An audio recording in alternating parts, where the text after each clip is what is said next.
Aprovechando que está el ministro de Educación de la provincia de Buenos Aires, en Coronel Pringles, se me ocurrió, y justamente también por una información que volvió a rescatar ayer el diario Infobae, aquella carta del profesor uruguayo que estaba dirigida a las autoridades y hablaba de su renuncia al cargo, ¿no?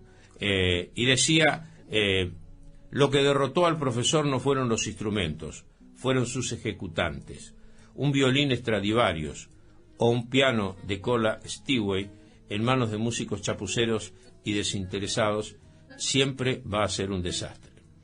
Esta cuestión, que en alguna medida el profesor uruguayo de alguna manera estaba homenajeando a la vieja educación, ¿no? A la vieja educación que conocimos, aquella que un día, de una manera inusitada, hasta inconsulta, en el año 2002 o 2003, se introdujeron cambios que fueron absolutamente negativos. Decía en otro tramo el profesor Abercon, los maestros ya no son maestros. La noblísima palabra fue devaluada. Hoy son trabajadores de la educación, sindicalizados y siempre dispuestos a la palabra, al paro, a la extorsión, a la actuación mediática, pero nunca a lamentar las horas de clase, cada vez más escasas y escuálidas. Muy dura, ¿no? Muy duras las palabras de Abercon. Entre padres despreocupados y maestros y profesores mal pagos y sin estímulo, ese pan saldrá del horno en su peor versión.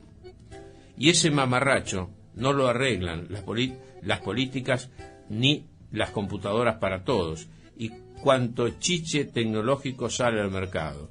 Lo que nace chueco, chueco se queda. En la primaria y en una modesta escuela pública del barrio de Núñez, desde segundo grado teníamos 1 hora de dictado y 1 hora de lectura, horas sagradas. Gracias a ellas aprendimos a escribir más que correctamente y a leer con entonación, con sentido, con énfasis y medio tono cuando también correspondía. Estas fueron algunas de las cuestiones que dejó. Estoy haciendo una síntesis de esa carta, ¿no? En el día de ayer se volvió a revitalizar la idea, el proyecto, que el celular fuera admitido dentro del aula. Esto va a traer, obviamente, muchísima discusión. Uno piensa prima facie con el grado de pérdida de autoridad que han tenido los maestros en el aula. Me imagino lo que va a pasar con el celular, ¿no? Van a estar whatsappeando entre ellos. Se me ocurre, no estoy haciendo ninguna desvirtuación. Quiero decir, esto me parece que es muy inadecuado en las actuales circunstancias. Lo que hay que hacer es volver a revitalizar aquella educación que nos dio logros muy importantes en la Argentina y la formación de profesionales también importantes, exitosos y requeridos en el mundo.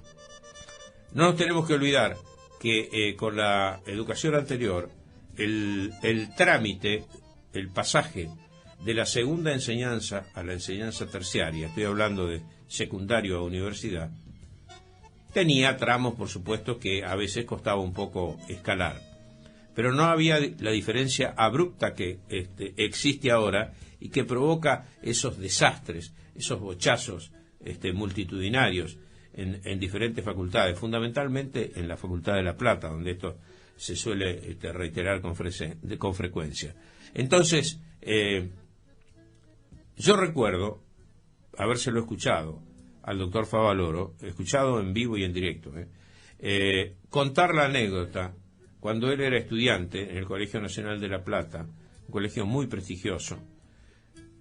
Tenía en la materia de literatura a un lujo de profesor, que era el después famosísimo también Ezequiel Martínez Estrada, el autor, entre otros, de Radiografía de la Pampa, un libro realmente que tal vez no haya sido tan tenido en cuenta en los años posteriores a su publicación.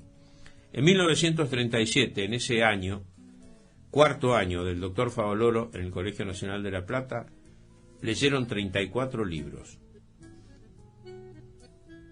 34 libros. Obviamente era un compendio entre la literatura en todos sus aspectos, por supuesto, desde política, desde historia, desde geografía, de todo.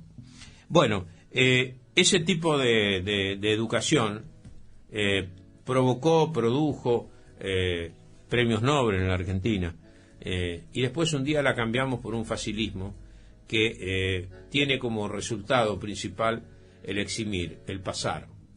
Lo hemos charlado muchísimas veces con diferentes representantes de áreas educativas, fundamentalmente con un joven muy preocupado, estudioso, escritor también, Gonzalo Santos, que de vez en cuando, seguramente cuando se esté discutiendo este tema lo vamos a volver a llamar, porque siempre es un gusto hablar con él. Y todos coinciden en lo que dice el profesor uruguayo Abercon: los docentes corriendo y los padres despreocupados, los docentes con doble empleo para poder tener un sueldo más o menos digno que les permita muchas veces subsistir. Muchas veces los docentes también son el sostén de la familia, o el sueldo o el ingreso más importante de la familia. Por eso digo, no se lo van a decir al ministro, está ocupado en otras cosas, ¿no? Pero a veces es bueno dar una mirada hacia el pasado para poder determinar qué tipo de porvenir queremos.